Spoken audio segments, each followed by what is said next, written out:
vinegar because I came out here to set up my live stream about like 10 minutes ago and I got attacked by a bunch of bugs. Like, it's horrible. There's marks all over my legs right now and my arms. Oh, I was like wanting to sit, I don't know, I'm putting vinegar on. That's what I read. I Googled. I don't have any of my essentials oils here. I left them all at the lake. So, ow! Oh God. Because I just shaved and now I'm putting the vinegar on my legs and that stings really bad. I don't recommend it. Oh my God, that hurts. Oh my God, oh my God, oh my God. Vinegar on your legs when you just shave, not a good natural remedy. Nope, definitely not. Oh my God, I'm putting it anyway because the amount of bug bites, you have no idea. Like, it looks, here, let me just show you the side of my leg right now. I don't know if you can see it. There's just like 10 bug bites on my leg next to each other. And just, yeah, oh my God, okay, ow, ow, ow, because I just shaved that leg. Oh God, all right. Hopefully this will keep the mosquitoes away while we sit out here. I was not allowed to go to the beach today. Very, very upset about that. My parents are like, no, Lauren, you still can't go out. You can't contaminate us. I'm like, well, what if I'm at the beach by myself? You know, if I'm at the beach by myself with a mask. And then my father started screaming and was like, no, you can't do it. And I came back out here. I was about to start streaming with George. George dug a big hole. My dog dug this like gigantic hole and got dirt all over him. So he went in the house and there's just, I hope my mom isn't watching this because there's a huge pile of dirt in her kitchen right now. I have to wash him for sure. And it just messed up the whole stream. So I'm just gonna put lots of vinegar on me to try to, oh God, I shouldn't have shaved before I put the vinegar on because I don't have any bug spray. Okay, I'm gonna stop this now because this is kind of crazy. All right, I put the vinegar on. Hopefully it's okay. I was reading this book of natural remedies and that's what it said to do. Oh boy, God, Jesus. All right, the sun is gone. Of course, like as soon as I'm out here and ready with my folding chair, the sun is gone. And the backyard, I don't know what's going on with my parents' gardener, but they have to fire him because he's just not really doing the backyard. Someone said no soup for you. Oh God. Oh my God, and the fly is like by my vinegar. Why is he by my vinegar? Hi, Lauren. Feels like I can smell the vinegar for some reason. I know, I'm like, I'm not gonna be seeing anybody, so I'm just gonna put vinegar all over my body right now. Hopefully it keeps the bugs away and everyone else as well. I don't know. That's what I'm at right now. That's where we're at. All right, we have this book that I wanted to read today. It's an encyclopedia of natural healing, which I think is interesting. And not sure if this vinegar is working, but I keep looking down to make sure. Like, I don't know if you see my arm. They also, like, all of a sudden, it was so intense. I looked down and I had like 5 mosquitoes all on my arm, and I was like, ah! So I don't know. I might have to like run inside if they come back. I'm putting vinegar all over the place. Maybe if I put it on the ground too. Lisa's like, you cracked me up. Yeah, Lisa, this is, I called every single, I don't normally live here, guys. I moved to California. So a lot of my friends here, they've either gotten married or they're working. And I called every single one of my friends and I was like, let's go to the beach. We'll do the social distance thing. I even have friends who are in town from LA. No one wanted to go to the beach. Everyone was like, I'm working, Lauren. Somebody said, this is why I don't like summer. I know. Oh God, why did I just put more on my leg and it's stinging. Oh my God. Oh my God. Thank you guys for sharing this video. Ow, ow, ow, ow, ow. Guys, does anyone know if there's any other better natural kind of mosquito thing? This now stings really bad. Oh my God. I have to like, I have to get up. It hurts that bad. I don't know. Maybe we'll go inside.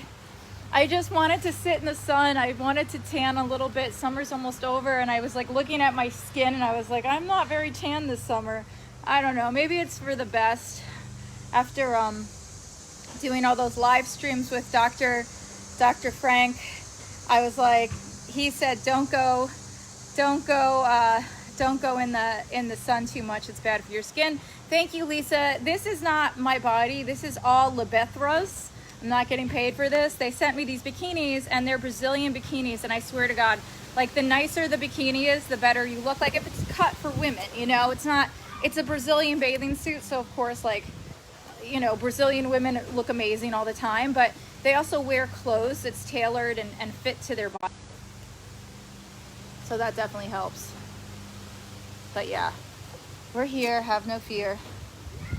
Somebody said, get the 3 wick repellent candles. Where do you get that from? Hola, Lauren. Oh, thank you guys. Maybe I need to move this. I think I need to move the camera because the Wi-Fi isn't really working over here. But this tree is so big that it's blocking all of our sun in this backyard. So that is the problem. I could go in the front yard. I could. I don't want to annoy my neighbors are pretty. I live in a very. I think they would get annoyed if I was in my bikini. Diesel works better than vinegar. Where do I get that? Like diesel oil, just put it on my body. Does that work? All right, I'm moving everything over now. Oh, look at these trees, guys. This backyard is so overgrown. I don't get it. Where is the gardener when you need him? Just did not come. Oh, you guys want to fix your garden? Nope, not happening. Maybe we have to go inside and finish the live stream inside. I think my dog will like that. I definitely have to give him a bath now because he like tore a hole in the backyard. He totally messed up the backyard. More sun could be nice, and your original spot was fine. Yeah, but the Wi-Fi. I don't know, guys. I don't know. Oh God, now there's a bee around me. I can't deal with this, guys. This is too much. Boy. Anyway, somebody said I have to get some dinner. Nice. Oh my goodness. Eucalyptus oil. Actually, I just ordered some of that, so that'll be good if that works. Eucalyptus oil works. Oh my God, there's flies literally on my tripod. Where are your mom and dad? They're at work.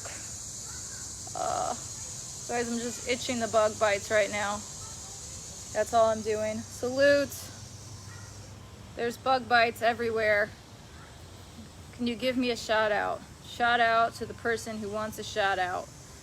Oh my goodness. Oh, citronella. That's good. I ordered citronella essential oil as well as eucalyptus oil. So hopefully, oh my God.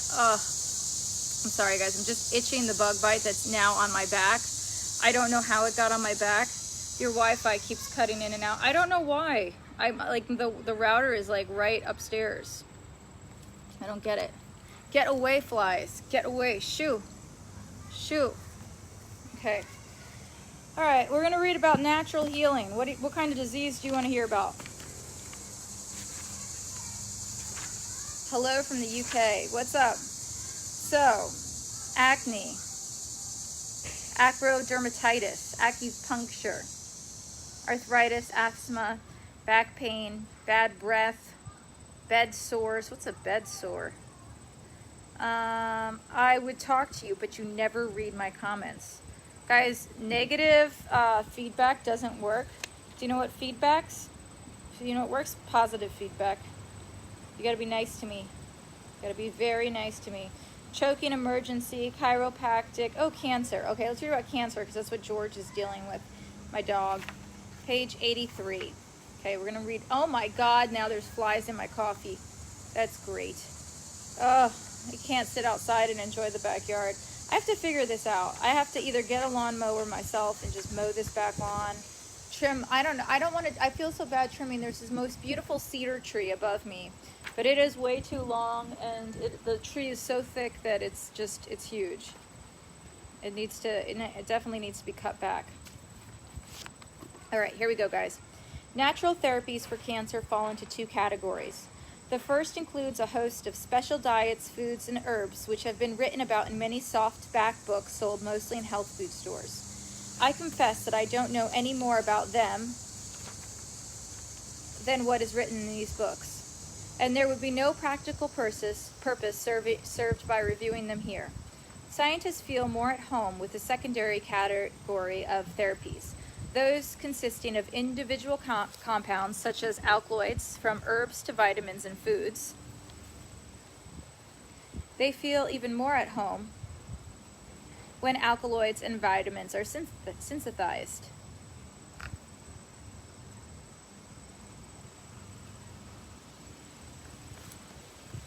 Here we find that while herb derivatives are in fact being used to fight a few forms of cancer, many barrels of the whole herb may be required to extract a single therapeutic dose. For that and other obvious reasons, such therapies do not fall within purpose of this book. As for vitamins, there has been a tremendous amount of work done with vitamin A, but only in laboratory animals, and for the most part only in preventing tumors or slowly very early growths. There is one major exception to finding, and that relatively simple and natural therapies for cancer in human beings do not have suggested medical or scientific evidence. The exception is vitamin C.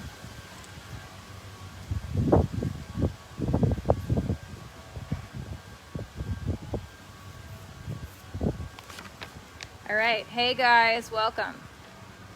Let me immediately point out that as we write these words, I do not know of any doctor in the United States who is using this treatment.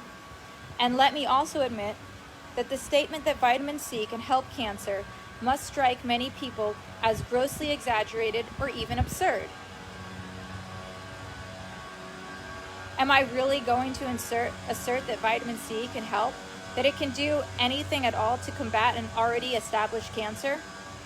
Answering that question is terribly difficult, even now that we are a detailed report from Scotland where 2 doctors gave large doses of vitamin C to 50 consecutive advanced cancer patients. The general impression through Dr. Ewan Cameron, a consult surgeon at Dartmoorshire Hospital, and a non-resident, Jesus, somebody is mowing their lawn right now, fellow of the Lingus Pauling Institute of Science and Medicine, and Dr. Alan Campbell, a consult physician at Lancashire Hospitals, is that our clinical findings support the general contention that large doses of ascorbic acid enhance natural resistance to cancer. Further, we have found this form of medication to have definite palliative symptomatic relief value in the management of terminal, untreatable human cancer. Oh, okay, I'll definitely tell my mom you say hi. What's up, Chickle Rocking? Hola, ¿qué tal? I'm just itching the bug bites on my legs. The first question that needs to be answered is why vitamin C should even be tried in treating cancer. Did doctors get a research grant from the Secretary of State in Scotland on a wild guess that vitamin C might be helpful? Not exactly. In another article in the same Chemical Biological Interactions, an international science journalist, Dr. Cameron Lingus Pauling, PhD director of the Lingus Pauling Institute of Science and Medicine in Menlo Park, California, reviewed some of the highly suggested bits of evidence that vitamin C, or ascorbic acids as scientists like to call it, may act in several ways to increase resistance to cancer. Chiefly, it is believed that vitamin C strengthens natural defense mechanisms that help protect us not only against cancer, but against all diseases. Good day. What's up, everybody? We're just sitting here reading about vitamin C and cancer, just because I wanted to read something in the backyard that you guys would be interested in. So here we go. Are you ready? Dr. Cameron and Pauling underline the importance of this natural resistance to cancer by mentioning a 1973 study published in Blunt, namely Cancer. That journal reported that all malignant cells were detected in the circulating blood of about half of all patients undergoing resection of colon and rectal cancers. This finding to have no significance at all in predicting which patients were going to be alive at the end of 5 years. That's important because some people still have the idea that to treat cancer, every last cell in the body which is cancerous must be destroyed. Obviously, this just isn't the case. Dr. Cameron and Pauling point out, if it were, every last one of those patients in whom malignant cells are found in the circulating blood would have been dead from the cancer at the end of 5 years. Somehow, their bodies must have been able to cope with those malignant cells in such a manner as to prevent them from establishing new malignancies.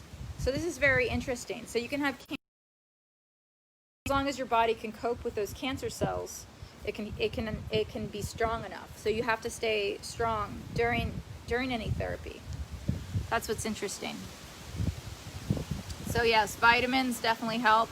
I know some people say that certain oils kind of also help, but right now I'm just reading about vitamin C. Oh, peppercorn, someone said, stops bugs. That's definitely interesting. The rationale behind trying vitamin C. How does vitamin C fit into the picture of increasingly these natural defense mechanisms? First, say the authors, the ability of the organism to encapsulate the spreading cancer in a relatively impermeable barrier of dense fibrous tissue. I want to have some vitamin C right now. This is like a commercial for vitamin C, this book. May depend on the dietary availability of organoxalic acid because this nutrient is necessary to build fibrous tissue. Vitamin C is also needed to give lymphocytes enough relativity to effectively attack invading foreign bodies in the system, and cancer foreign bodies lymphocytes attack.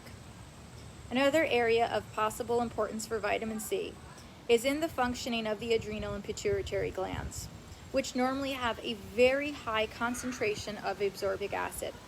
Under stress, however, the vitamin C is quickly depleted, and cancer certainly stresses the system to its very limit. All the vitamin C they need to produce their hormones, the body may be better able to cope with such stresses. Dr. Cameron and Pauling suggest. Moving from theory to laboratory experiences, the authors point out that when laboratory animals are challenged with a powerful cancer-causing chemical, methylchlorine, this triggers a sudden upswing in their natural synthesis of absorbic acid. In rats that develop tumors, and production of vitamin may be caused by viruses. And if this is true, vitamin C may have an important role here, because several studies have shown here. Oh boy. Okay. Making the patient vulnerable to secondary bacterial infection which weakens him. You know, it's crazy. A lot of my friends right now are dealing with cancer. I just lost a friend last week to cancer. And I feel like a lot of people are getting cancer, a lot of my family friends. So I'm just trying to learn as much as I can about it, because it's just it's a very, very scary thing. You are cutting in and out way too much. So should I go inside? If I'm cutting in and out, I tried to get closer to my router, but let me know if we're cutting out too much. No, Larry, I can't go out anywhere. I am locked up in my house with my parents right now. I am not seeing or going anywhere. Okay. You're not at cabin anymore. I know, I miss my little cabin. Even though it was small, at least today I would be jumping in the lake at this time. Mark, what do you know about cancer and fighting cancer? Let me know. What kind of cancer? Did you have cancer? Casey, I didn't know that. I'm so sorry.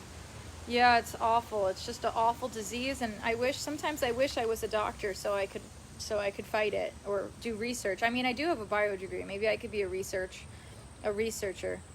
Oh my goodness, Mark, what kind of cancer? That's horrible. 50 patients, all beyond therapy. That brings us to the series of patients treated by Dr. Cameron and Campbell. Although only 50 patients are included in their joint report, the doctor patients, but excluded them from the study for various reasons. For example, because J. Youth Skeleton Tulane University has reported that extra vitamin C can prevent bladder cancer in animals and is possible preventative measure in regarding to bladder cancer in man. All patients with bladder cancer were given vitamin C. Oh, wow, Brian. See, cancer, yet I don't know why they haven't found a cure, and it's very frustrating. I know I have a lot of friends who beat cancer, thank God. One of my friends, she's like my age, and she beat cancer. But then I know this guy who I used to shoot videos with, his wife gorgeous. She recently passed away of cancer, and she just had a baby. It's just like the saddest thing. She was like so beautiful and young and just scary. It just is really a scary thing. Oh my goodness, Chris, yes, it's very scary. Very, very scary. However, they were given standard methods of cancer treatment, so they were not included in the current study. Okay, so they only included people in the current study that just used vitamin C as therapy. In some cases, patients who were originally diagnosed with being untreatable were given vitamin C, improved so much on vitamin regimen that it became ethically imperative to immediately give them established forms of cancer treatment as well. All these patients were therefore excluded from the study.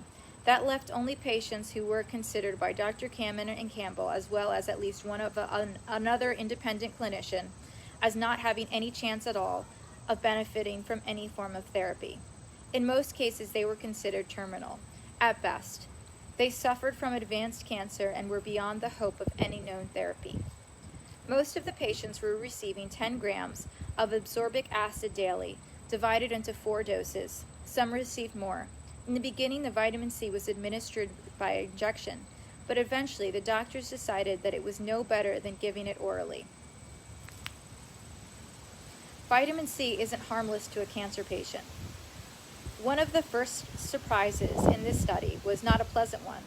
Long experience with vitamin C has led to the general impression that it is amazingly harmless even given in large amounts. In cancer patients, it turned out, this is not always true. Some patients proved not to be able to tolerate high doses of vitamin C in their stomach, particularly those who disease involved in upper ailment tract. Some of these patients suffered from heartburn, nausea, and acid regurgitation. How was the party yesterday? Oh, I loved watching it. I sat in my backyard and listened to the music. It was really good music.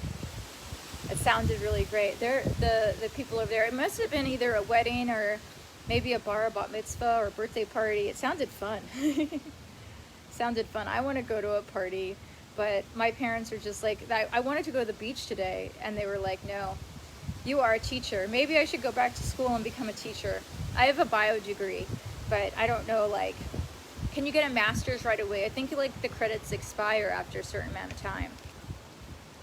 On the other hand, others fear, having been expressed, that more than 4 grams of absorbic acid are taken daily, there is an increased risk of developing oxalated kidney stones.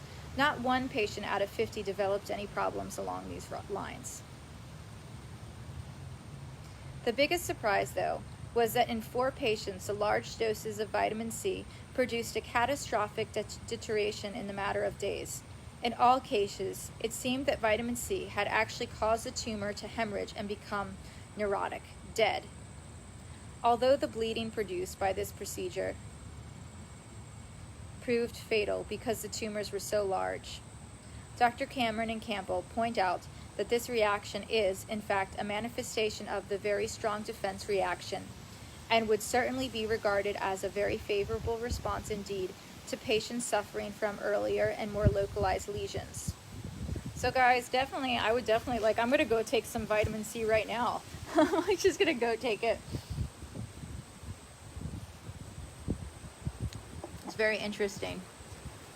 People would have to develop their lives to study cancer, to develop treatments and maybe a cure. I know, Rat Pally. I feel like a lot of people, this is an old book about natural healing that I saw at the charity shop. I always buy these preventative natural healing books because I really do feel like there are a lot of things that we can do ourselves to help us. And going to the doctor is great, but knowledge is power.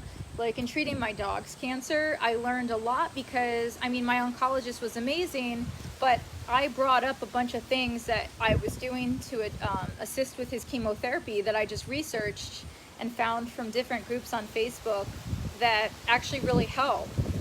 There's a supplement that he's on. It's not a supplement, it's actually a medication for your liver that she didn't recommend, but when I was in this Facebook group and I had the liver medication already because he was on so many different medications for his heart that I was being super preventative. I did so much research for my poor animal that that I kind of, I just looked around and I asked so many questions. And when I talked to the oncologist, she was like, oh yeah, you can take that.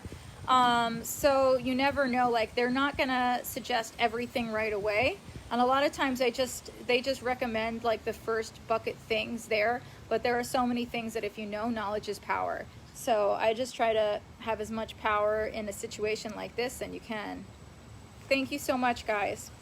The outcome of 4 patients out of 50.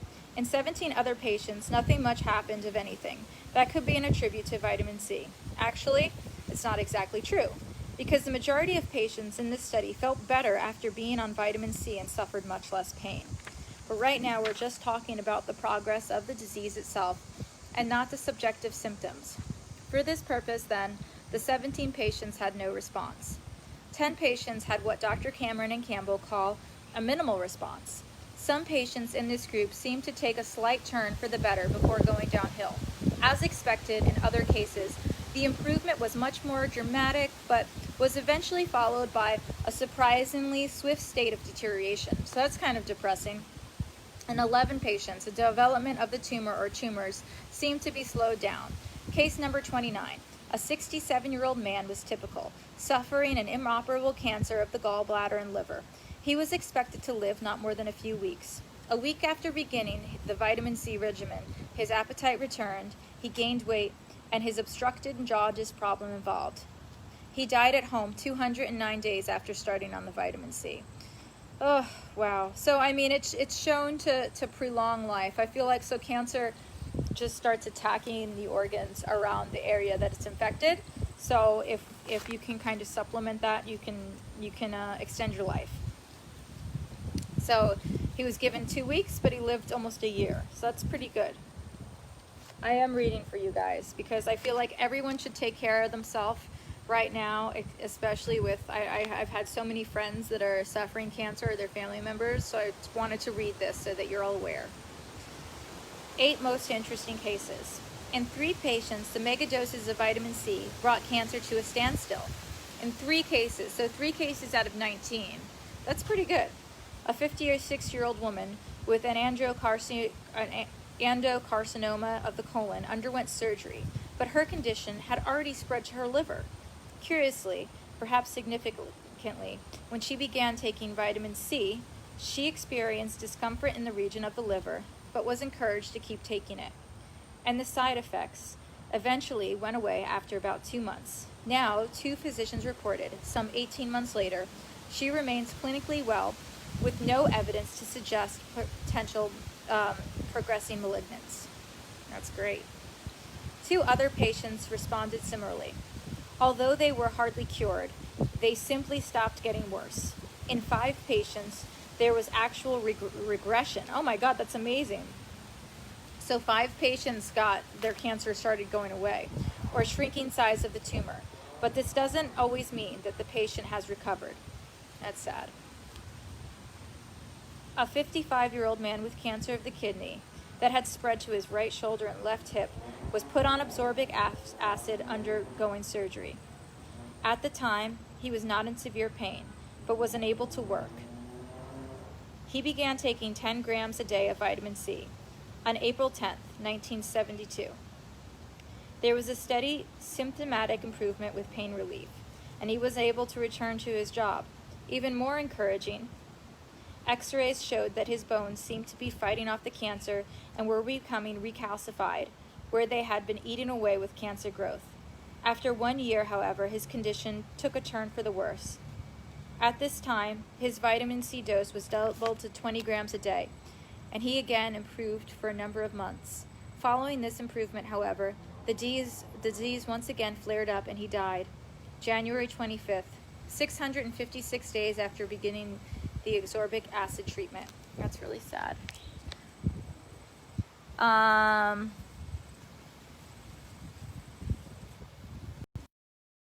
What's that? Skin cancer survivor. I'm enjoying the weather, guys. Just sitting here. 2 other patients also died eventually, but not because of their cancer. In both cases, autopsies showed that they had apparently been significant regression of cancer growths. Another patient had an extremely dramatic response to treatment.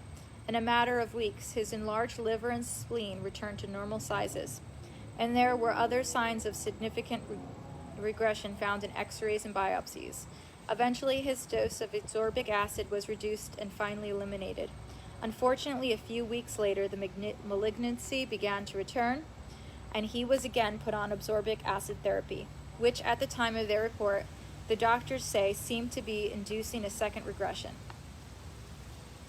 Another man, 69, was operated on in 1969 for cancer on the colon. In 1972, he was readmitted into the hospital, deteriorating with numerous signs that the cancer had returned in his liver. 6 months after beginning an ascorbic acid therapy, all his liver function tests returned to normal. More than 2.5 years later, he continues with the ascorbic acid and remains fit and active, and in all well respects, with no clinical or biochemical indication of neoplastic disease. What does it mean to be done? The big question at this point is whether or not the survival time of this group of patients were significantly lowered than when they would have been without taking the vitamin C. The only way to pin down such an effect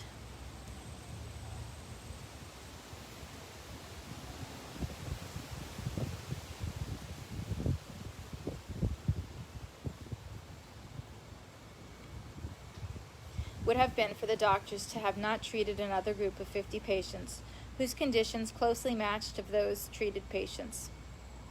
This wasn't done, and if it had been done, the doctors say, they would have broken the control because as their clinical experience increased, we felt it to be ethically wrong to withhold ascorbic acid in otherwise hopeless situations, merely for the sake of obtaining observations of dubious significance for statistical comparison. However, they declare it is our opinion that most clinicians familiar with the practical realities of terminal cancer would be inclined to agree that many of these patients survived much longer than a reasonable clinical expression. Hey Lauren, how is your day going? Good, we're just reading right now. Oh, look up a documentary. Okay, I'm gonna just screenshot that so I can remember it later. Okay. Very interesting. All right. Beyond the question of survival time, Dr. Cameron and Campbell reported that in a number of patients they treated, giving ascorbic acid produced quite a dramatic relief from pain and opiate dependence in a matter of days.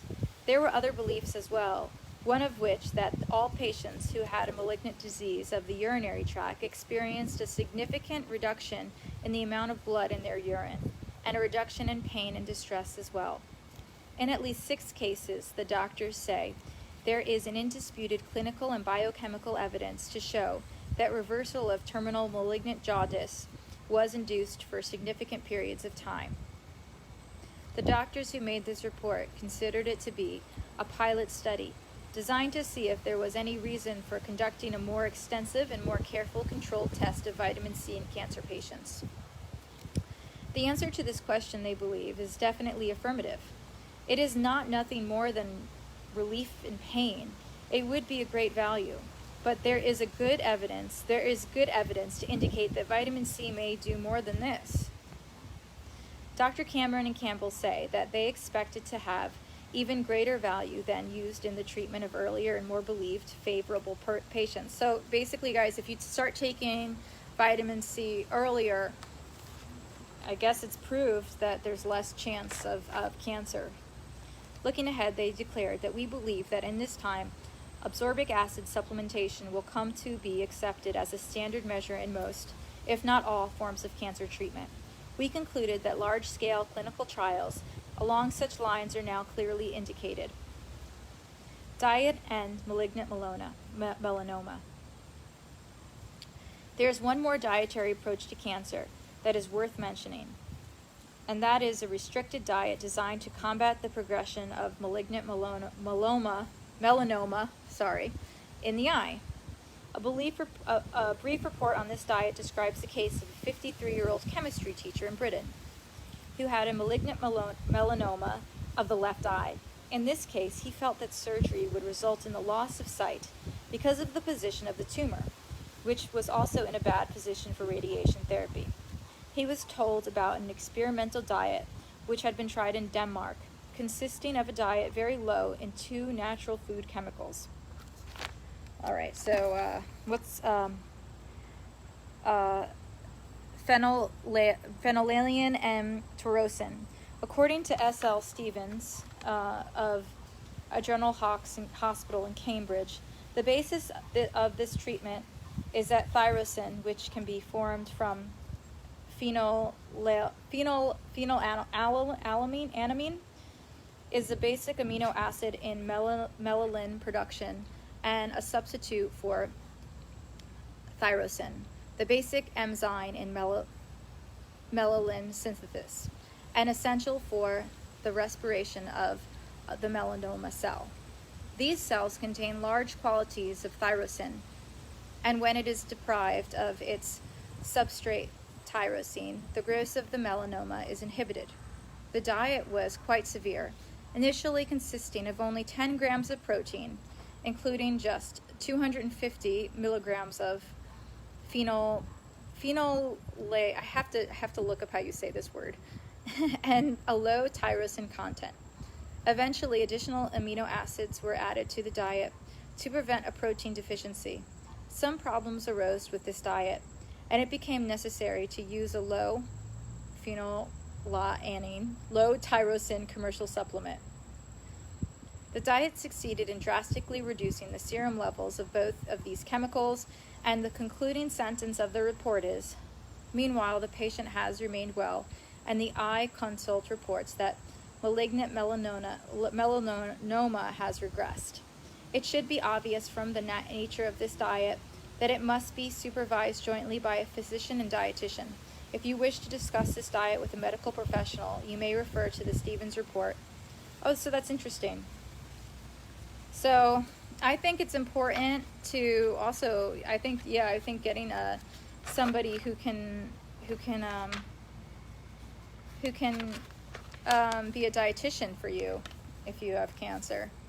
Definitely. Let's see. This is from Prevention Magazine. My grandmother always used to read Prevention. So what else do you guys want to talk about? Good tips. What should we talk about? Oxygen therapy. Pet therapy. What's pet therapy? 409. Is this for my dog? How are you? I'm good.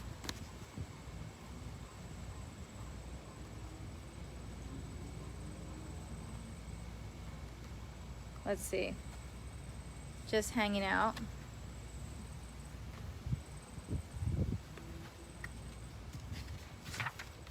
Oh, they're talking about osteopaths here. Osteopathy. That's what my grandfather was. We're going to read about osteopathy now. Okay. It happened in Kansas. One day in the 1870s, Dr. A.T. Still was kind of a tramp doctor who had attended a short course at the Kansas College of Physicians and Surgeons, claimed to have set 17 dislocated hips in 24 hours. He found so many dislocations, let alone set them, is questions left to wake up this medical Midwesterner. Later, he started an osteopathic medical school at Kirk, Missouri, which by 1905 had 500 students. Almost overnight, Kirksville became a heaven for the sick and incurable. So my grandfather was an osteopathic physician, and he actually,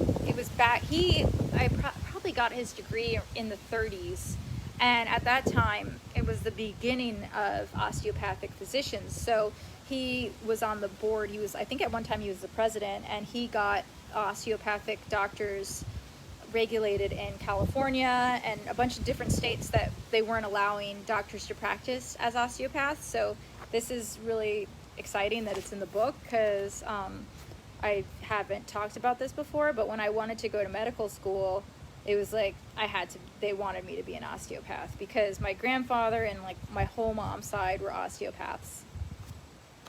But let's learn a little bit about that. Somebody said, "When are you coming back to California?" I don't know, guys. I'm supposed to come back on September 8th. I might come back. We'll see. I haven't decided yet. I keep changing my ticket. I have this amazing ticket from Delta that I can just keep changing, so I just keep extending my trip in New York City. We'll see. We'll see. Looking at that background, are you back in New York? Why, does this not look like New Jersey? I feel like the woods back here kind of look like New Jersey. Guys, don't be gross. Don't be disgusting. All right.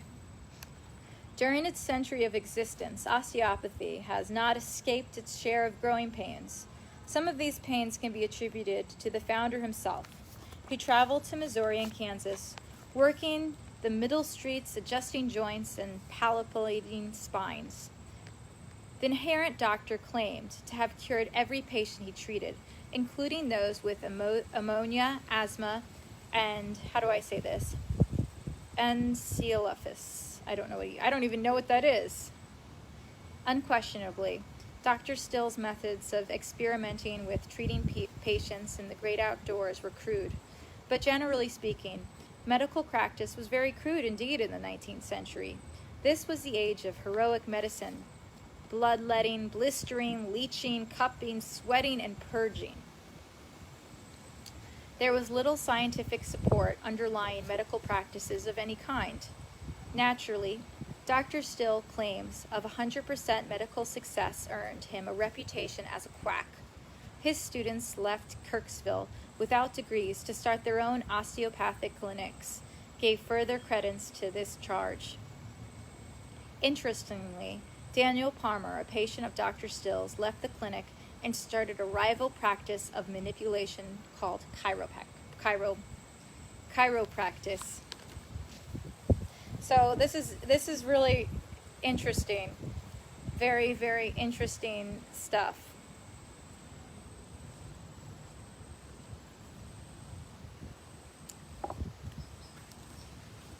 During the first 3 decades of the 20th century, osteopathy failed to keep abreast of scientific developments, failed to standardize licensing regulations, and failed to fully integrate manipulative therapies with the total philosophy of medicine. It was considered by most to be a second-class medical profession. Even now, a lot of times when I talk about DOs, people don't really understand it nor believe it. And I think the only way to truly appreciate it is to get treated by a DO. Now it's kind of changed in the way that a lot of DOs don't actually manipulate. So when they would manipulate, like let's say you have bronchitis, instead of just giving you medication right away, they would just massage different parts of your body and clear up the fluid in your lungs by that manipulation. Today all has changed. In the last few decades, osteopathy has evolved into a greater respectable medical profession, with its members having the right to practice in all states. Sorry, there was a fly on me. Osteopathic physicians, DOs, have entered into mainstream of the healing arts.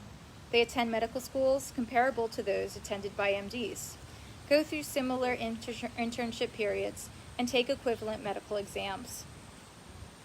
Both may enter any number of medical specialties after internships. According to Richard K. Snyder, DO Director of Medical Education at Allentown, which is cool. I used to watch your live streams in 2017. What happened? I'm still doing them. I don't know. Maybe you just stopped watching them. Sometimes people don't get notifications, you know? Okay. A fundamental difference between the MD and the DO is that in practice of manipulation therapy, one of the most misunderstood Dean Robert W. England, DO, who oversees the medical curriculum at Philadelphia, at those who believe that all we do is crack bones. Osteopathic training is heavy on the basic sciences, he stresses. Our emphasis, he remarked, is in anatomy, physiology, and neurosensorial science courses. Damn, maybe if I move the camera. Ugh. Oh boy. Oh my goodness. I'm tangled in a thing. Jeez. Don't you go anywhere.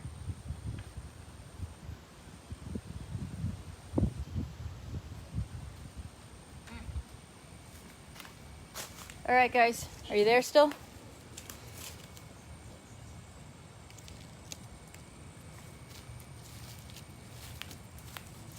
All right, moving the camera closer to the house. Closer. Oh boy.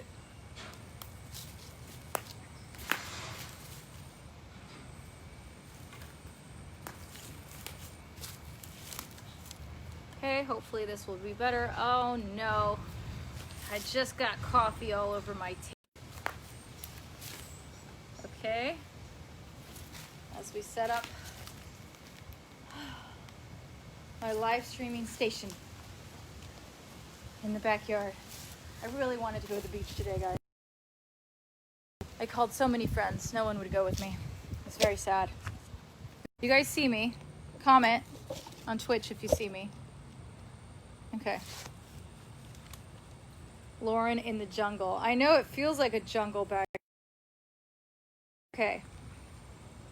But osteopathic medical students also spend more than 150 hours in classes and clinics learning the unique principles and practices of osteopathy. In Dr. England's words, the student learns the body like the back of his hand. He learns to diagnose a patient's problem or complaint by feeling, palpating certain problem areas, various called soft skin osteopathic lesions or somatic dysfunction. After careful diagnosis, which probably would include, there's a bug on my book, problems, the lymphatic or thoracic pump for upper respiratory complaints, or cervic tract for neck pains. And nothing has caused such misunderstanding and confusion among lay people alike as these manipulations. Oh, happy birthday, the Everton 100. Happy birthday.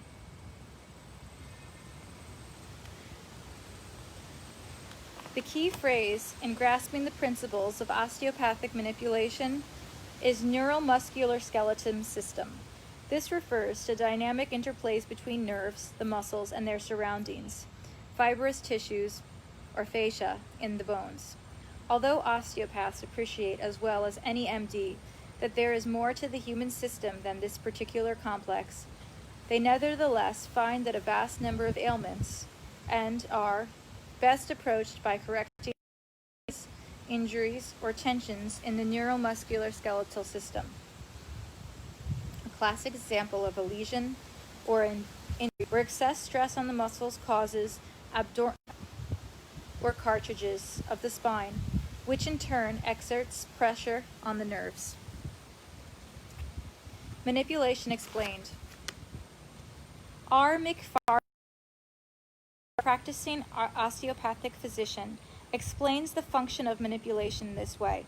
Manipulation carefully prescribed and related to the particular case helps relieve acute and chronic postural and neuromuscular skeletal stress by reducing muscular tension, improving joint motion, relieving pressure or congestion around the root nerves, and finding or blocking myofascial.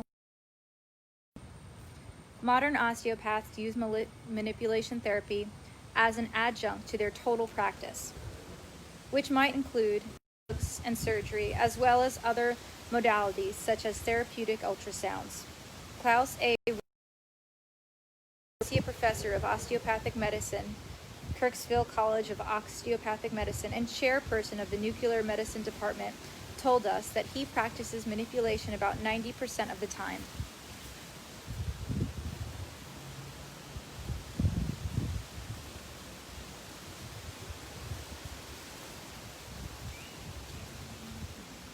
Guys, if you're going to be gross, I'm going to have to block you. He said that manipulation helps maintain good normal functions before organic changes appear.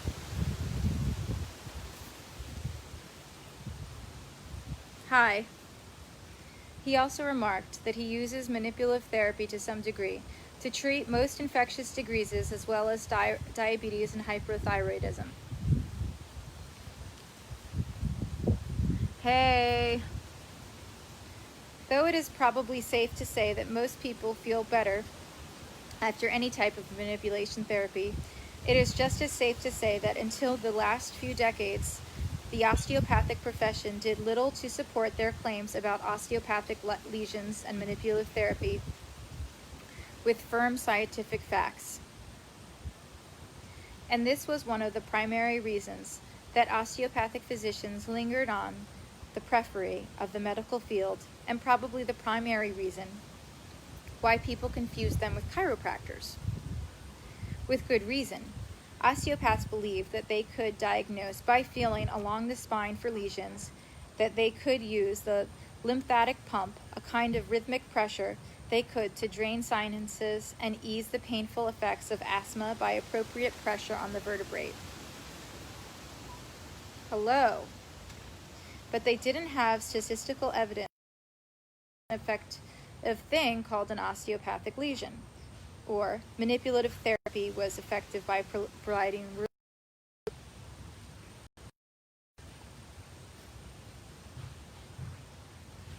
The evidence was a long time coming.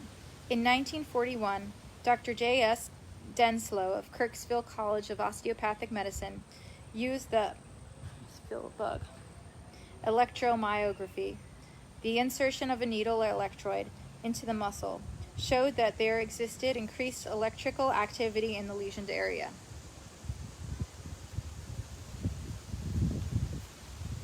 It remained for Irving M. Core, Ph.D., distinguished professor of physiology,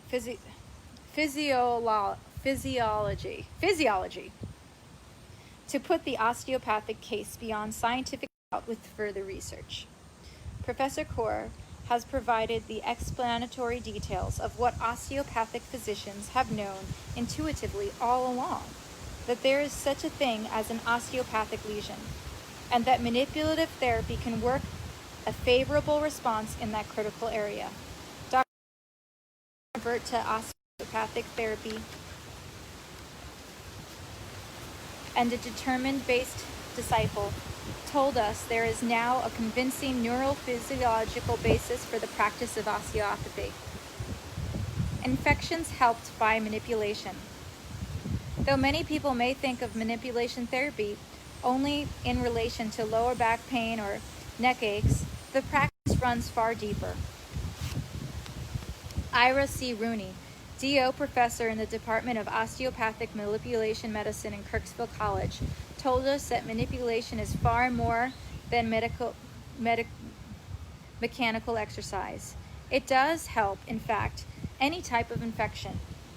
Earlier, he had written in Osteopathic Annals, though many antibiotics and other drugs are now available, skillfully applied manipulation therapy by the physician who knows the human anatomy, particularly muscle attachments, fascial layers, sympathetic nervous system, and lymphatic drainage, will improve the patient's chances of recovery from any infection. The basic goal of such therapy is to assist the body in moving body fluids. According to Dr. Rumi, when an osteopath treats a patient with an infectious disease, is to get the lymphatic moving through the lymph nodes. Lymph, a transparent, slightly yellow liquid, carries those substances, antigens, which help the body form antibodies. When an antigen passes through the lymph nodes, development of antibodies is substantially increased. In Dr. Rumi's opinion, the number of antibodies in the lymph can be infused by 4 to 7 times by passing them through the nodes. What this means to a patient suffering from a cold or sore throat is that these ailments can be effectively treated with manipulation therapy. Likewise, this is a revelation that contains the seeds of what it is to get their own health back to shape. Hello. He's healed me from many injuries through manipulation. Thymus, what kind of doctor? Somebody said, I've got to go to the dentist next week and I'm scared. I've never been to the dentist. Don't be scared. Just my thing is, if they tell you have a lot of cavities, just get a second opinion. Don't do it right away. My sister went to some dentist and they told her she had like 20 cavities. She waited and she got a second opinion because I think they wanted like thousands of dollars to treat these cavities, and they're like, no, you have no cavities. So you never know, and sometimes x-rays look different. So just always get a second opinion. Dr. Rooney explains further. In treatment of upper respiratory infections, one begins stretching the muscles and the fascia, fibrous membranes, around the shoulder girdle, and those of the thoracic cage, outlet, and then stretches the muscles and fascia of the neck, head, and face. After the fascia and the muscles have been stretched, any point of restricted motion between the related components of the musculoskeletal system needs to be mobilized, freed, or relaxed. This is followed by the use of the lymphatic pump, a treatment designed to encourage the movement of the body fluids. According to Dr. Rumi, there is nothing exotic about this type of treatment. He remarked that it has been traditionally understood that infections such as cold, sore throat, colitis, and pneumonia are associated with slow lymphatic and venous drainage. In order to fully understand these aspects of manipulation, we visited Dr. Schneider, who demonstrated lymphatic and other osteopathic techniques. Hello. I'm still drinking coffee. Somebody said your hair needs combing. I know, I showered and I didn't comb it yet. I should definitely comb it once it dries fully. Dr. Schneider suggests that it was sound manipulation practice to put the first patient on his stomach. Then the doctor standing to the side of the table could, at right angles to the patient's body, provide sufficient arm pressure to both relax the patient and to snap back any vertebrate that could be out of place. Aside from the obvious psychological benefits of such procedure, there is something basically therapeutic about the laying on of the hands. Assuming the patient had some form of viral or bacterial infection, the doctor, after positioning the patient on his back, would move to the head of the table to work the lymphatic pump. Actually, this is a very simple maneuver. The doctor's hands are spread over the upper chest. The heels of the hands are the collarbone. The pressure is applied with exertion and relaxation with inhalation at approximately 18 cycles a minute. The action is continued for approximately 10 minutes.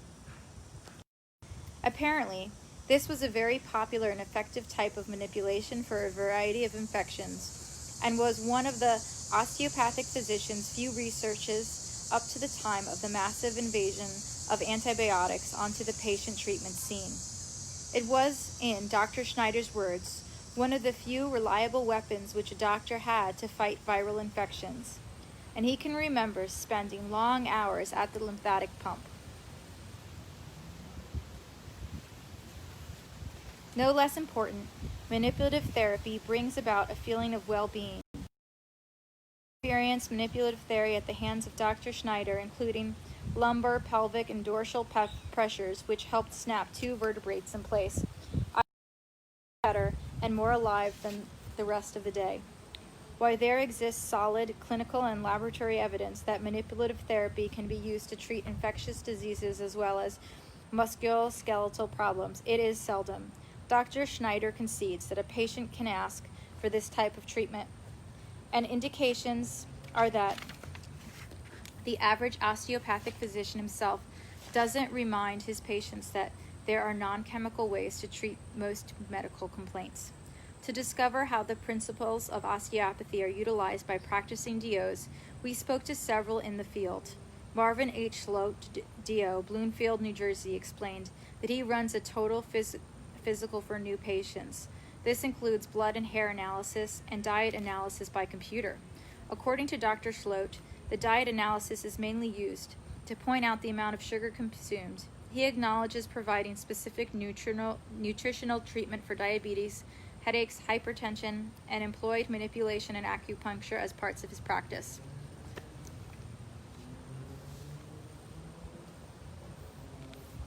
Oh boy, I have no idea, but he seems interesting. I'm just itching the bug bites on my legs right now. One practice, I'm hoping that, I'm seeing if any of my, I'm trying to see if my grandfather is mentioned in here. That would be so cool. This is so much. Oh, this is for brain. Wow. Okay, so oxygen therapy is next. This is interesting, no?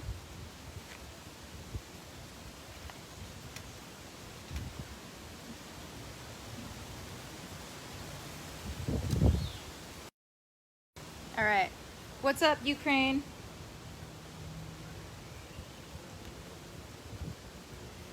A more typical example of osteopathic practice geared to the needs of the family is in McKean, Pennsylvania Medical Group, headed by William L. Bowman, D.O. Dr. Bowman seems in the mainstream of osteopathic medicine. He told us that he and his associates practice manipulative therapy about 1/3 of the time, but also admits that occasionally the press of the time compels him to rely on drugs. What is this? 500 stars. Can you send star? How do I send stars on here? What's up, Ukraine? Oh boy, this is bad. So I just saw a notification on my phone that it said China says that there's a new virus that's 100 times more deadly than the coronavirus that they just found. I just can't anymore. It just makes me want to cry. Like, I just read that right now on my phone. I'm like, well, thank God I didn't go to the beach today. Oh boy. This means, first of all, when a patient comes into the office, I bring environment in as well as body. Fundamentally, as this might sound, Dr. Bowman asserts that we must tailor our treatment to a patient's needs. We must know when he sleeps, when he eats, where he works. Only then can treatment and prescribe. Oh, that's awesome, Gary. Have you ever who here has gotten manipulated on by a DO? I really do feel like it works, and I want to find my parents a DO. I'm reading a natural healing book. One particular theme seems to be emphasized by most of those engaged in teaching, practice, and scientific investigation of osteopathy, holistic medicine. This means, according to Professor Roedweller, that we all must treat the man whole, with all the connotations that can be applied. We must study the man, his family, his job, his environment, his nutrition, and yes, his structure to determine why he reacts the way he does. I feel like health in general is such... you really don't know. You know, there's so many things that when you go to the doctor, they just don't know. And I learned this from the hours I spent with my dog, where they're amazing doctors, but you really don't know. It's like, unless you really kind of examine all of the things, then you can kind of get a better idea of it. And that's why I wanted to be a DO, because I felt like they just had more of a hand on healthcare. I don't know. I almost drank this vinegar, like the vinegar I had on the desk. I went to I looked at it like, oh, I'm thirsty, I want some water, and then I realized, I was like, nope. Wow. There's a deep hope in osteopathic circles in America that we are entering a new age of total or holistic medicine. As Professor Kaur told us, orthodox medicine is still caught up in the pasture concept. Find the bug and manufacture a bullet to kill it. Although there are only about 15,000 practicing osteopaths in this country, which makes them outnumbered by MDs 20 to 1. I think it's a lot more now. This is an old book. Oh, what happened?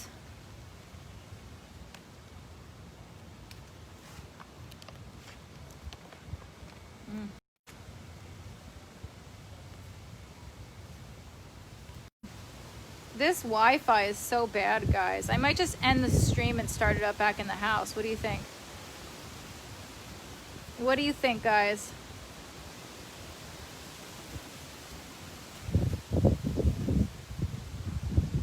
Or we can make lunch together.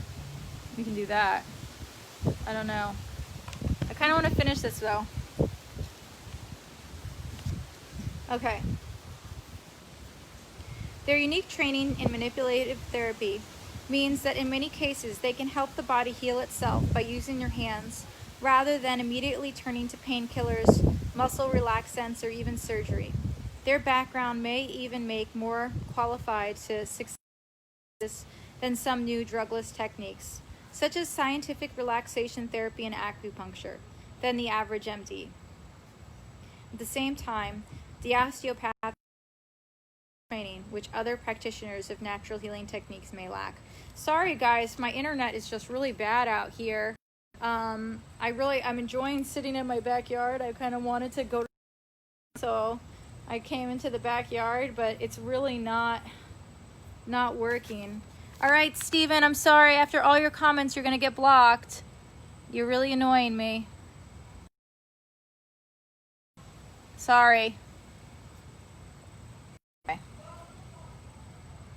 I thought I just blocked him. Maybe I blocked. I might have blocked somebody else by mistake.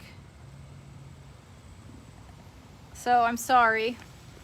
Yeah, it turns out. Okay.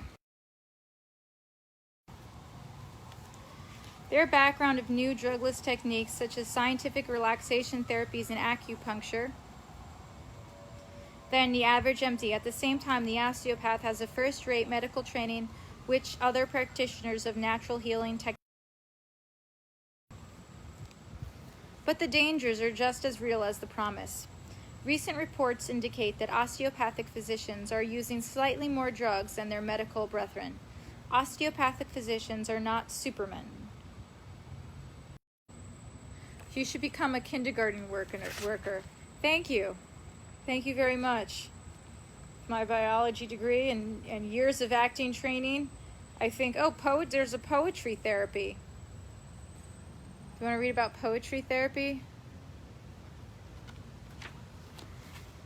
A young Marine who came back from Vietnam, dying of osteomyelitis of the spine, presented a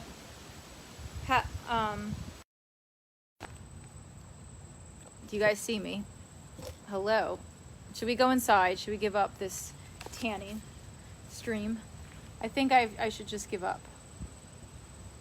Oh boy. In London, doctors were grouping for some treatment to help this 53-year-old man who had been suffering since age 8 when he had undergone radical mastectomy. Following this surgery, he had a chronic ear discharge, which proved resistance to all therapy, including surgery. Primarily, because there seemed to be nothing to lose, doctors put this patient in a hyperbolic chamber with 100% oxygen at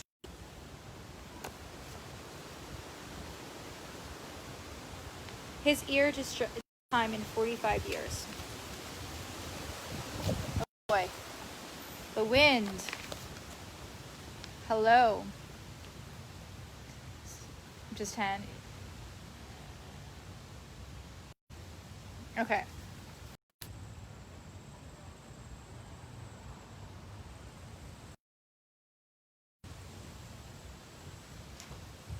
"15 or 20 years ago, most doctors would have laughed at dramatic successes achieved with nothing but concentrated and pressurized oxygen. Did more than laugh. Some of the pioneers in the field of the hyperbolic oxygen were subject to several criticisms and scorned by their colleagues, and at least one journal on hyperbolic oxygen submitted to a medical journal was rejected as absurd.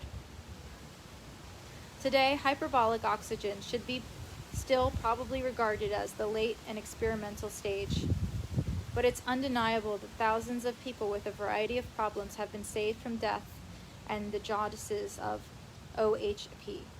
It's considerable the most definitive therapy for carbon monoxide, most effective treatment for several deep-seated infections such as gangrene, which may develop in a limb with a bad circulation, and also an extremely and often surprising in improving the mentally and behavior of people suffering from senility caused to the brain." Hello, welcome.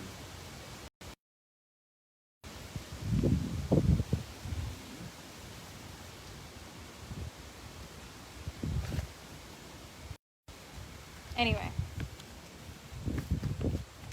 but hyperbaric, the word that means high pressure, oxygenation, is not used without its dangers. In amounts not very much greater than those used therapeutically, excess amounts of oxygen becomes toxic to certain enzymes, systems, and can damage eyes, lungs, and even the central nervous system. Used with both in selection to patients to be treated and in moderating the heart, blood, and nerves before and after, and preferably during the treatment. Today, as more hospitals install OHP units, oxygen therapy units, doctors are becoming more familiar with the therapy, and experimented practitioners should be able to reduce the risks to a very minimal level. Hello. OHP did not become medically respectable until 1970. It is no great testimony to the imagination of the medical professional that OHP is just now beginning to come into its own. Pressurized oxygen was first used medically in England 3 centuries ago. Sorry, there's a wasp on me. To treat cessation workers who developed the bends when they came out of the water after working in chambers pressurized with ordinary air. The pressurized pure oxygen dissolved the nitrous bubbles which had formed in their blood and gradually restored their body chemistry to normal. Today, the same treatment is still used for diving illnesses and also for carbon dioxide and monoxide poisoning. Perhaps it is a bit more difficult to understand how pure pressurized oxygen can be of help in conditions where there isn't such an obvious and immediate need to force oxygen into the system. It may help to realize that oxygen is a vitally needed nutrition, just like protein or vitamin C or calcium. But while weeks or months can go by until a deficiency of protein or vitamins can produce a life-threatening situation, oxygen deficiency symptoms develop in seconds. Irreversible brain damage and death follow in minutes. Wow, this is crazy. Every living cell in the body requires oxygen as its base. When oxygen starvation is localized, as it is, for example, an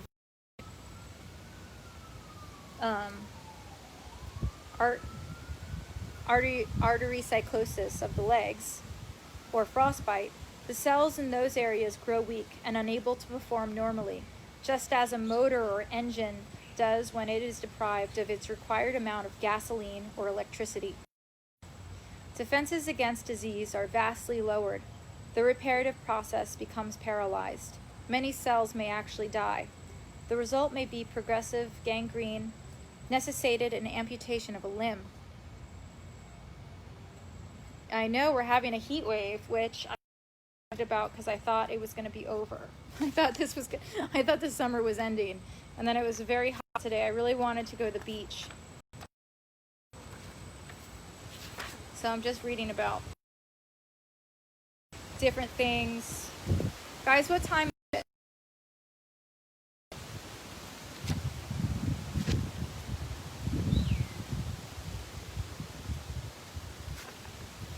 This is a very interesting book. George as well. Maybe I will go inside and continue the stream later. I have bug bites all over my body now from being in this backyard. It's really nice out though. Poor George is in the house. He was like, I am not sitting out here. He dug a huge hole. I have to wash him off. All right, guys. I read this book. It's a natural healing book. But yeah, I think I'm going to go inside. All right. Bye, guys. My Wi-Fi is just too bad out here, and maybe we'll do something later. I'll talk to you later. Bye.